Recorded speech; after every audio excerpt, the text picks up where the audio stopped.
Yo Mina, c'est Zoko, j'espère que vous allez bien. Avant de commencer cette revue du chapitre 875, je vais vous parler de points petits rapides, comme d'habitude apparemment, hein, ça devient une habitude on dirait. Mais rassurez-vous, ça va être plus court que la dernière fois. Comme vous avez pu tous le remarquer, j'ai supprimé l'intro de l'introduction, car à mon goût elle était trop longue. Donc dans l'attente d'une nouvelle idée d'intro jusqu'à la prochaine, jusqu'à que j'ai une idée, je supprime définitivement l'intro. Je voulais aussi vous dire que si vous entendez des bruits derrière moi, c'est normal, c'est parce que je suis pas tout seul, j'ai mes enfants, tout ça, donc rassurez-vous. Donc pour résumer en gros ce qu'on a eu, on a eu rapidement une partie sur Brook et Chopper, qui était même sur une page. Après on a eu la suite avec Big Mom et Muggy dans la continuité de la poursuite. Et pour finir on avait de nouveau Brook et Chopper, mais cette fois face aux pirates de Big Mom sur le Sunny. Pour commencer, on va rapidement parler de la cover. Le truc que Barto a fait, pour moi c'est clair qu'il est complètement fou allié, même s'il est allé au Mugiwara. Ce qui se passe, c'est que je ne sais pas, je me souviens plus exactement si Barto était au courant de la relation qu'il y avait entre Luffy et Shanks. Parce que s'il le savait qu'il a fait ça, il n'a aucun intérêt.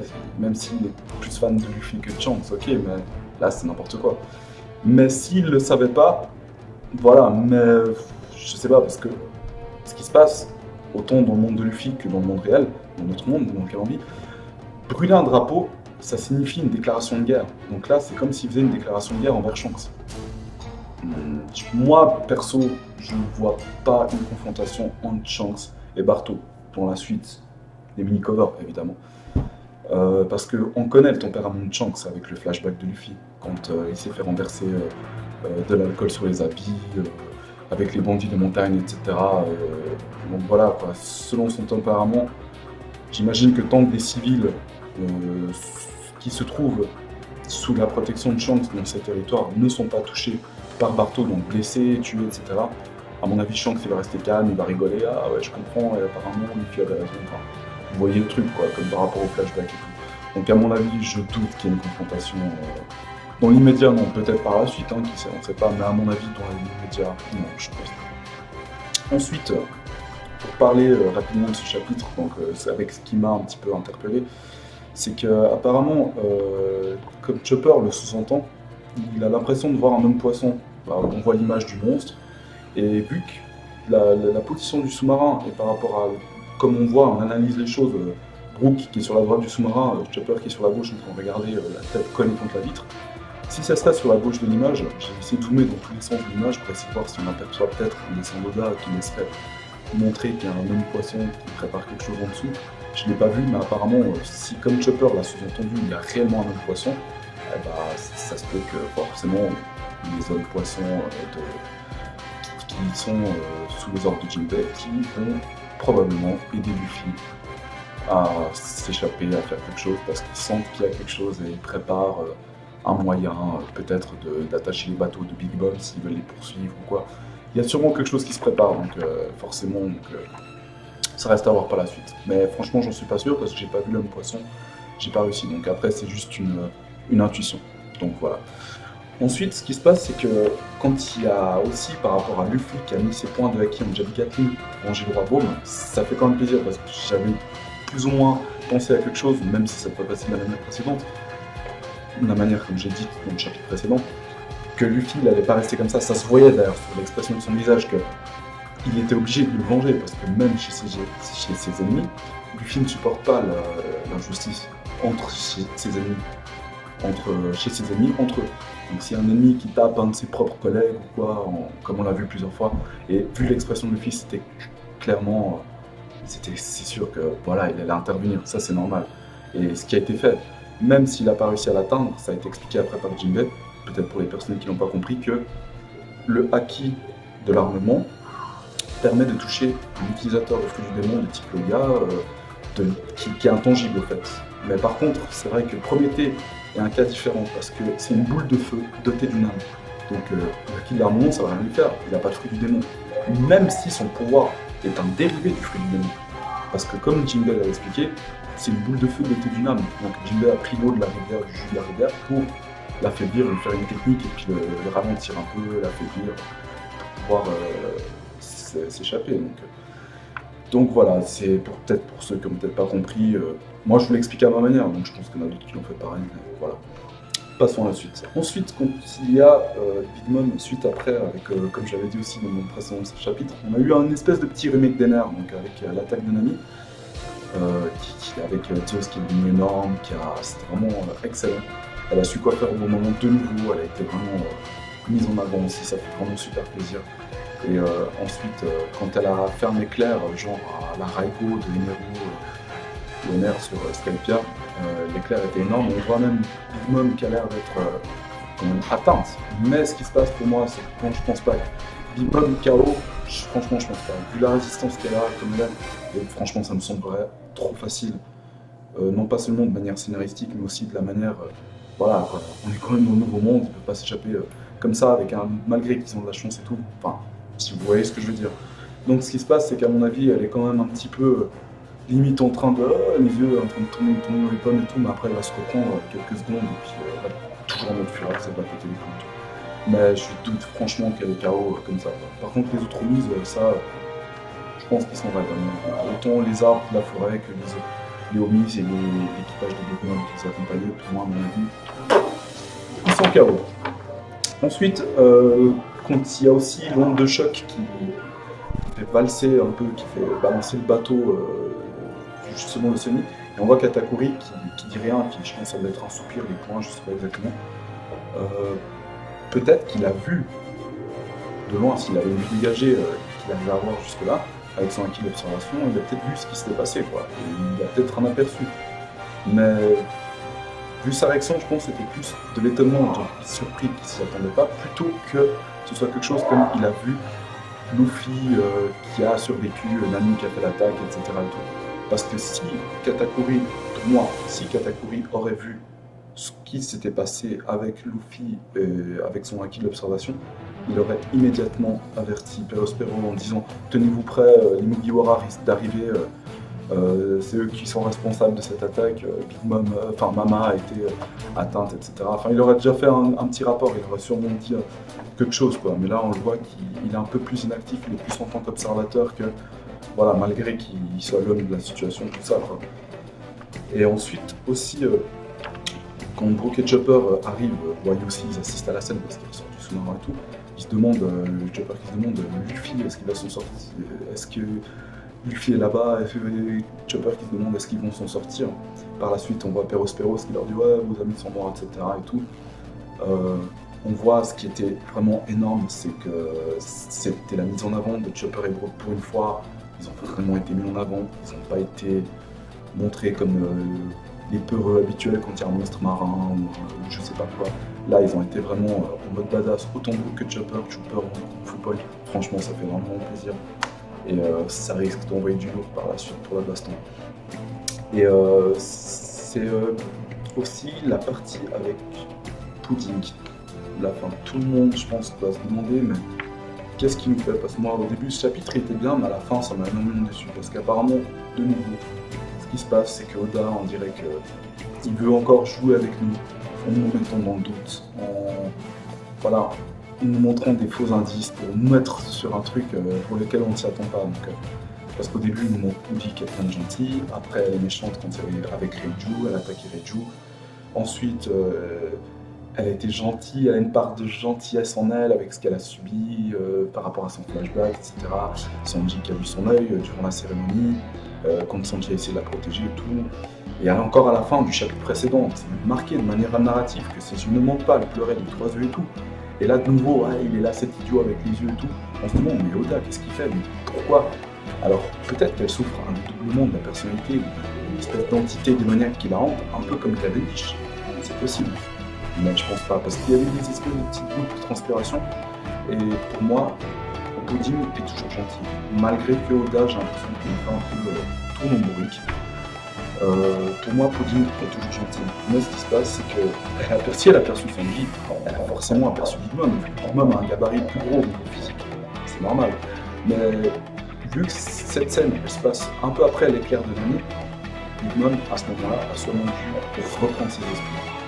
Et que Pudding n'a pas grillé sa couverture envers Big Mom, Big Mom n'est quand même pas loin d'être conne. Elle connaît ses enfants, elle connaît tout, voilà, comme on a vu avec Perospero ou quoi, enfin bref. Elle connaît, elle sait, donc Pudding, si Pudding montre sa volonté d'aider les Mugiwara, elle va s'agréer par Big Mom et son plan pour sauver Sanji va tomber. Ça va sûrement faire partie de son plan de manipulatrice pour que Chiffon ne s'occupe de rien, que peut-être que si on veut, Chiffon, par l'intermédiaire du Chiffon, Pudding arrive à faire à ce que Chiffon puisse être une preuve pour Big Mom que bah voilà, Pudding est toujours du côté de Big Mom pour mieux garder sa couverture, si vous voyez plus ou moins ce que je veux dire. C'est un petit peu compliqué, mais voilà, si vous arrivez plus ou moins à comprendre. Et voilà, parce que sinon elle va créer sa couverture. Donc, voilà, pour que, au fait, voilà, je sais pas comment je peux dire ça, peut-être je vais m'expliquer, mais si on veut, c'est que, comme le proverbe dit, peut-être je vais dire faux, avant de tromper tes ennemis, trompe d'abord tes amis. Donc, on prend Pudding et Lola qui sont alliés, on va dire, pour le moment de ce chapitre où elle veut aider à faire le gâteau, etc. Et elle trompe, si on veut, dans un sens, elle trompe Chiffon pour mieux tromper Big Mom. C'est là où je vais en venir mon explication. Il faut que par la bouche de Chiffon, Big Mom ait la preuve que Pudding est toujours du côté de Big Mom. Et toujours de son côté, en fait. Et non qu'elle s'est rangée de Mugiwara, malgré que les spirales Big Mom voulaient la tuer, etc. Donc, si vous voyez plus ou moins où je me tarde un peu sur l'explication, mais c'est juste pour que toutes les personnes voilà, comprennent où je veux en venir, simplement. Donc voilà, on arrive à la partie hypothèse de ce chapitre que je vais essayer de faire, mais j'ai vraiment de la peine, donc j'ai fait un petit peu en live parce que les notes que j'ai prises sont vraiment incohérentes par rapport à la situation, donc je vais essayer de faire ça de manière un peu différente. Donc pour la suite concernant, moi j'imagine qu'il va y avoir des combats un combat Brook contre Katakuri et un combat Chopper contre Perospero, parce que je pense que les petits soldats de l'échiquier de Big Mom, malgré qu'ils ont des flèches de Haki, je pense qu'ils vont se faire gicler rapidement, c'est du fretin. On a vu, ils vont se faire gicler assez rapidement, même si peut-être ils vont avoir de la peine, donc moi je pense que voilà. Ensuite, il va y avoir des affrontements, et là, je pense que ça va être des beaux combats, mais difficile de savoir l'issue. À un moment donné, pour moi, je pense que Brook et Chopper vont être en difficulté, et qu'on aura le droit à une intervention de poisson. Et peut-être même César, qui sait. Parce que César, moi je le vois mal partir depuis l'île de Whole Cake Island en volant, grâce à son pouvoir, jusqu'à la prochaine île. Il sera épuisé avant, et il va s'épuiser, il va tomber dans la mer, et puis voilà, après il va crever bêtement. Donc moi je le vois mal réussir à partir. Donc il a besoin d'un moyen pour partir de l'île. Donc ça va être un peu comme Mr. Two Bankley qui avait sur Alabasta protégé le bateau du Midi pour se casser, il y avait le blocus. Vous savez, vous-même vous savez. Ensuite, concernant la suite avec Pudding qui rejoint Sanji, j'imagine qu'elle va nous faire. On va avoir un truc scénaristique, enfin humoristique, avec une scène de jalousie et tout. Peut-être même qu'elle enflammée un peu en mode Sanji. Ça pourrait être assez marrant, mais je pense que vu que si Big Mom n'est pas inconsciente, elle devra garder son rôle qu'elle est toujours du côté de Big Mom pour éviter de créer sa couverture, pour pouvoir faire genre qu'elle va toujours buter Sanji et tout, et qu'elle va essayer de tirer dessus, et il va y avoir un truc peut-être qu'elle va se rapprocher, et puis il va dire si ça peut te libérer, vas-y, je sais pas, si ça se trouve il va le tirer dans le bras, mais ça va être un peu caché de manière à ce qu'on croit que voilà, il va cracher sa clope, il va s'écouler, ou je sais pas. Et je sais pas, moi-même je sais même pas, hein. Peut-être je dis des trucs, mais voilà. Et je pense qu'à un moment donné, Big Mom, qui va apercevoir, si elle aperçoit Chiffon, bah, elle va mettre toute la fureur qu'elle avait contre les Mugiwara sur Chiffon, j'imagine, à cause de voilà, les géants, ce qui s'est passé avec l'alliance des géants qu'elle aurait pu avoir avec Lola, mais ça, Chiffon lui rappelle Lola, elle veut la tuer, etc. Machin. Enfin, vous savez par rapport au chapitre précédent. Aux autres chapitres précédents, donc j'imagine qu'elle va reporter sa fureur, ça va lui rendre un être plus furax qu'avant, et qu'elle par la suite ça va laisser une petite possibilité au Mugi de s'éclipser rapidement. Mais qu'à ce moment-là, quand Big Mom va être en mode fureur sur Chiffon, elle va être vraiment focalisée sur Chiffon, c'est à ce moment-là peut-être qu'on pourra avoir Krillin qui va lui sauter dessus pour lui retirer une partie de la mémoire, donc la partie où Big Mom poursuit le Mugi, et pour après essayer de subtiliser Mama en disant ah quelque chose, ah Mama qu'est-ce que tu fais, on doit aller partir faire le gâteau, enfin trouver une excuse pour... parce que Mama forcément après elle va se dire mais qu'est-ce que je fais ici, qu'est-ce qui s'est passé et tout, ou peut-être qu'elle sera toujours en mode crise, mais ça va être contre le c'est enfin un chiffon. Mais moi-même je sais pas, mais je pense qu'il peut y avoir un truc comme ça où elle lui retire la mémoire, tu sais. Je pense qu'il y en a beaucoup d'autres qui le pensent, mais après comment va être la suite? Peut-être qu'elle va essayer de tuer Pudding, parce qu'elle va se douter qu'il y a quelque chose, mais en même temps je pense pas, parce qu'elle a eu des flashbacks où elle se souvient de ce qui s'est passé, et c'est difficile à dire. Difficile à dire. Big Mom est vraiment difficile à cerner au fait. Donc voilà, moi je pense que je vais m'arrêter là par rapport à l'hypothèse, parce que moi-même j'ai de la peine.